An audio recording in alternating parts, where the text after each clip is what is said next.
أقبلت يا رمضان الخير مشرقة أيامك الغر. Undur makilah wala tandur makilah. Lihatlah apa yang dikatakan, jangan melihat siapa yang mengatakan. Karena saya di sini juga manusia yang banyak salahnya. Tapi ya kita supaya sama-sama introspeksi diri, supaya kita itu menjadi introspeksi diri lah, mengoreksi diri kita supaya menjadi lebih baik dari sebelum-sebelumnya. Karena al-kayyisu man dana nafsahu wa alima lima ba'dal maut. Orang yang cerdas adalah orang yang mau mengoreksi diri sendiri untuk bekal sebelum kematian. Semoga Allah paring kepada kita kefahaman ilmu akhirat dan cerdas dalam ilmu dunia. Ada yang mau bertanya apa enggak? Ya. Jangan malu bertanya, di sini narasumbernya banyak. Siapa tahu ditanya langsung ada kliknya dulu.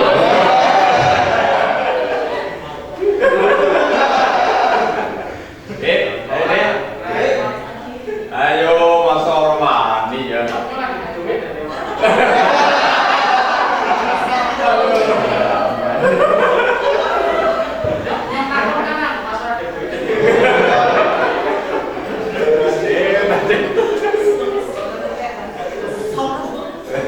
Berbayar keris kayaknya Mbak.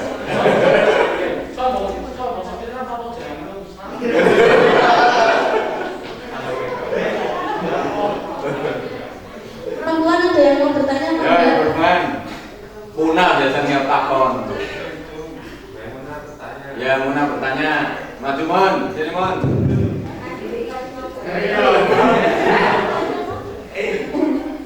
Assalamualaikum warahmatullahi wabarakatuh. Waalaikumsalam warahmatullahi wabarakatuh. Saya mau bertanya, kenapa Lailatul Qadar lebih baik dari 1000 bulan dan kenapa Lailatul Qadar adanya di bulan Ramadan aja?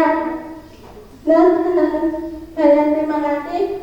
Wassalamualaikum warahmatullahi wabarakatuh. Waalaikumsalam warahmatullahi wabarakatuh. Ya, terima kasih Mbak Muna yang selalu bertanya terus. Ya. Tenang aja Mon, masih ada amplop satu lagi. Ya. Tadi pertanyaannya itu kenapa Lailatul Qadar itu terjadi di bulan puasa gitu ya? Di bulan Ramadan, tidak terjadi di bulan-bulan yang lain. Karena di bulan Ramadan ini Allah itu menurunkan Al-Quran gitu. Allah menurunkan Al-Quran pada bulan Ramadan. Nah, adapun Lailatul Qadar itu kan 10 malam terakhir dari bulan Ramadan. Yang namanya Lailatul Qadar kan itu kita nggak tahu ya turunnya itu kapan, di malam ganjil atau di malam genap ya. Tapi intinya turun di 10 malam terakhir bulan Ramadan. Yang mana di 10 malam terakhir bulan Ramadan ini Allah itu mengobrol pahala kepada kita. Makanya kita itu diperintahkan supaya banyak-banyak beribadah supaya mempersungguh di bulan di Lailatul Qadar ini loh. Karena Allah itu mengobrol pahala. Kalau bisa ya di rumahnya itu supaya itikaf di masjid, yang rumahnya dekat masjid. Kalau itikaf itu berdiam diri di masjid, beribadah di dalam masjid. Berisi kan bingung, apa sih? Sudah ada masjid itikaf. Mungkin ada tambahan yang lain. Ya. Bu Kiki, mungkin aku tanya Bu Kiki.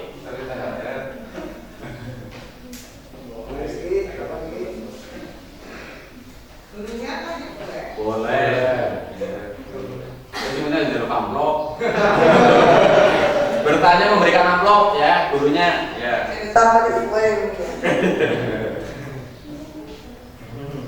Assalamualaikum warahmatullahi wabarakatuh. Waalaikumsalam. Sebelum kami bertanya, kami akan mengucapkan salut kepada Mbak Siti. Ternyata anaknya luar biasa ya. Saya memang kagum sekali. Bu Guru, Pak Guru saja nggak bisa seperti Siti ya. Tolong beri aplaus kepada Siti. Terima kasih. Dalam materi tadi itu yang bagus sekali, ternyata ada materi jihad ya. Yang saya dengar itu jihad itu adalah zaman dulu itu perang, kemudian ditambah lagi memberikan ilmu yang bermanfaat itu. Kemudian saya pernah dengar juga belajar membaca Al-Quran, kemudian menghafal Al-Quran itu juga termasuk jihad, juga mendalami agama. Apakah benar orang yang belajar dalam agama, yaitu diantara menghafal Al-Quran, membaca Al-Quran, itu termasuk jihad? Karena saya pikir juga apalagi kalau sudah tua, untuk menghafal, kayak saya menghafal surat Al-Mulk saja susah payah sekali, harus berkali-kali, terus sudah hafal nanti ditinggal memasak lupa lagi. Itu namanya kan memang berjuang. Itu kayaknya saya pernah dengar itu belajar juga termasuk jihad. Apakah benar atau tidak? Yang menjawab tidak harus Pak Siti, bisa juga Pak Kasiru, bisa Pak Nurul, bisa Mbak Siti, dan bisa Pak Woto ya. Terima kasih pertanyaan dari kami. Assalamualaikum warahmatullahi wabarakatuh. Ya, saya akan jawab dari pertanyaan Bu Guru. Yang namanya jihad di zaman sekarang ini ya, kita itu menghidup-hidupkan agamanya Allah, bukan dalam artian ya kita itu selalu beribadah kepada Allah, menghidup-hidupkan agamanya Allah intinya.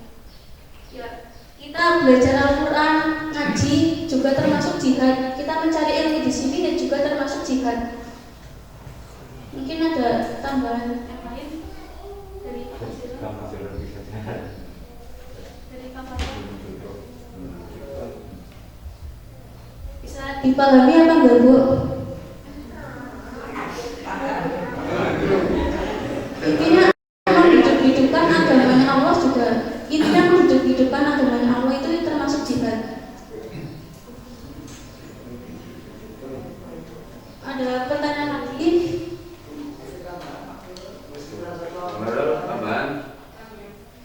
Tambahan amplop Pak.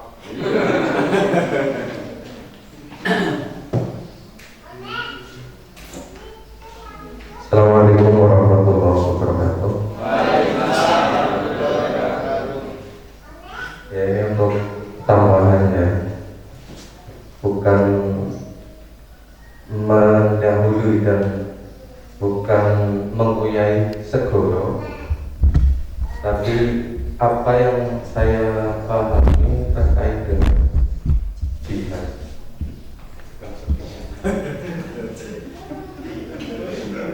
Memang sebenarnya makna jihad itu dalam fikih itu terkenal dengan qatlun atau membunuh, yaitu berjuang di jalan Allah dengan menegakkan kalimatullah, yaitu la ilaha illallah Muhammadur Rasulullah. Itu jihad. Cuma dalam pembahasannya itu jihad memang terbagi beberapa macam. Bimakna qatlun, bimakna thalabul ilmi, dan macam-macam. Itu seiring berjalannya fikih. Zaman dulu itu jihad memang sangat digaungkan karena apa? Karena kita berhadapan langsung dengan masyarakat kafir, bukan istilah non-muslim lagi ya, tapi kafir. Lah kafir itu terbagi lagi, ada kafir dhimmi, kafir kitabi. Lah kafir dhimmi itu kafir yang memang wajib kita perangi. Karena apa? Karena kafir dhimmi itu kafir yang menentang terhadap keyakinan kita, menentang terhadap keimanan kita yang kita kenal dengan Abu Lahab dan kawan-kawannya. Itu kafir ini. Maka berjihad melawan mereka itu dikenal dengan syahid. Ketika syahid maka langsung surga tanpa dihisab. Bahkan hukum fikih terhadap mayit atau terhadap jenazah yang mati syahid itu tidak berlaku. Tidak berlaku. Yang tadinya orang muslim meninggal harus dimandikan, wajib dimandikan, dikafani, disucikan, lalu disolati, itu tidak berlaku bagi orang yang mati syahid. Tidak berlaku. Itu syahid dimana qatlun, berjuang menegakkan kalimatullah pada zaman Rasulullah. Tetapi seiring kemudian dengan mayoritasnya umat Islam atau semakin meluasnya ajaran Islam, maka kata syahid atau kata jihad itu beralih fungsi menjadi fisabilillah. Kita kenal dengan nama fisabilillah. Fisabilillah itu apa? Orang yang berjuang di jalan Allah. Apa saja contohnya orang yang berjalan di jalan Allah? Pertama, suami yang mencari nafkah untuk keluarganya, itu hukumnya adalah jihad. Jihad dalam apa?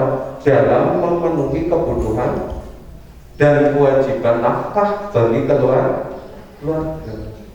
Lah nek misalnya ketika seorang suami itu bekerja mencari nafkah dhahirah wa batinan untuk istri, lalu di tengah perjalanan naudzubillah min dzalik beliau kecelakaan lalu meninggal, itu juga termasuk bagian dari sabilillah.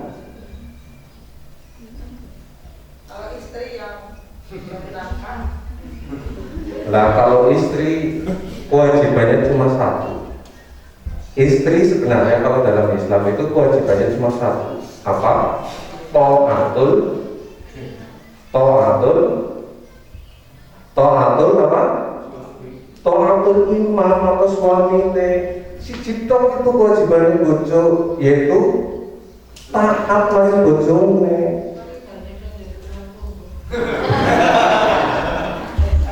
Nah ini saya tidak berani berkata lebih jauh karena saya belum mengalami yang takut dikiranya mas murung yang segoro orang ngerti apa-apa wis ngomong kayak gue.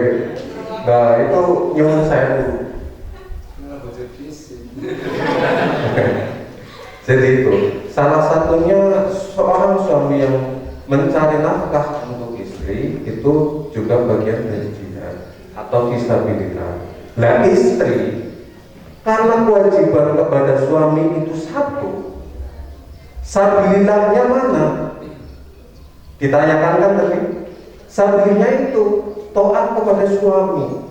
Suami pergi kerja, pulang-pulang sore, ya kok disuguhi minuman, disuguhi makanan, aja-aja tok balik ke sore orang bawa apa-apa.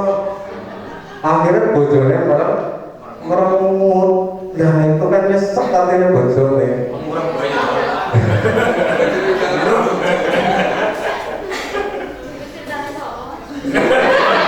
Ceritanya Mbak Titi ya. Itu Mbak Titi apa? Kita boleh paling cerita nanti. Orang ngalami. Jadi seperti itu. Ketika semisal seorang istri itu menjadi tulang punggung atau menjadi tokoh utama dalam sebuah keluarga, suami. Karena apa? Jenengan semua itu kewajibannya sudah beralih kepada seorang suami. Qabiltu nikahaha wa taswijaha bimahri madhkur wa raditu bihi. Halal. Halal apa wajalan? Soalnya dua-duanya boleh. Halal seketika, muajalan kredit. Itu boleh. Mas Kawin itu dikredit boleh. Yang penting kan bukan isi kalau betulnya itu boleh. Nah, gratis itu tidak ada yang namanya gratis. Dan perlu diketahui bahwa mahar nikah itu bukan hanya emas, kemudian berlian dan segala macamnya, tetapi manfaat juga boleh. Semisal bapak-bapak ini alim terhadap kitab Fathul Qorib, kemudian menjadi mahar bimahri kitabul Fathul Qorib semisal. Berarti ketika jenengan sudah akad qabiltu nikah wa taswija bimahri kitab Fathul Qorib halal, maka kewajiban bapak itu marai bojone kitab Fathul Qorib mulai bab toharo sampai bab 14. Itu sabilillahnya istri melayani suaminya. Ketika ibu masak itu dianggap pahala. Ketika ibu memberikan pelayanan terbaik kepada suaminya itu juga pahala. Tetapi ketika menjadi tulang punggung, maka jangan sampai merendahkan suaminya, baik di dalam rumah tangganya maupun cerita rumah tangganya. Nah, bojoku pengangguran, seperti ya malah gibah. Nah itu jangan sampai seperti itu. Yang baik apa? Kolaborasi, pahit, manis itu dirasakan bareng-bareng. Ya meskipun nyong saya itu ya moga-moga lah. Kemudian selanjutnya yaitu orang tolabul ilmu. Tolabul ilmu itu juga masuk dari fisabilillah. Maka orang yang dalam keadaan mencari ilmu itu berhak juga mendapat zakat. Ada itu. Karena apa? Dengan embel-embel tolabul ilmi, meskipun dia sudah mampu dalam artian finansial, tetapi ketika dia mencari ilmu sampai perguruan tinggi, S3, S4, S-tuntung dan segala macamnya, itu maka masih berhak mendapat zakat. Karena apa? Karena sabilillahnya dalam mencari ilmu itu. Nah, selanjutnya itu bahkan selanjutnya seseorang ini naudzubillah min dzalik, mudah-mudahan ya kita meninggal dalam keadaan yang terbaik lah. Suatu ketika kita mau berangkat pengajian dan naudzubillah min dzalik di pertengahan perjalanan mengalami kecelakaan, break, langsung inna lillahi wa inna ilaihi raji'un. Nah, orang yang meninggal tersebut dalam rangka mau pengajian itu dihitung sabilillah juga. Bahkan dia masuk syahid yang syahid fid dunya, dianggap syahid di dunia karena di dunia itu masih dihukumi seperti orang biasa, tetapi di akhirat insya Allah langsung surga. Ada syahid di dunia, ada syahid fil akhirat. Syahid di dunia wal akhirat juga ada.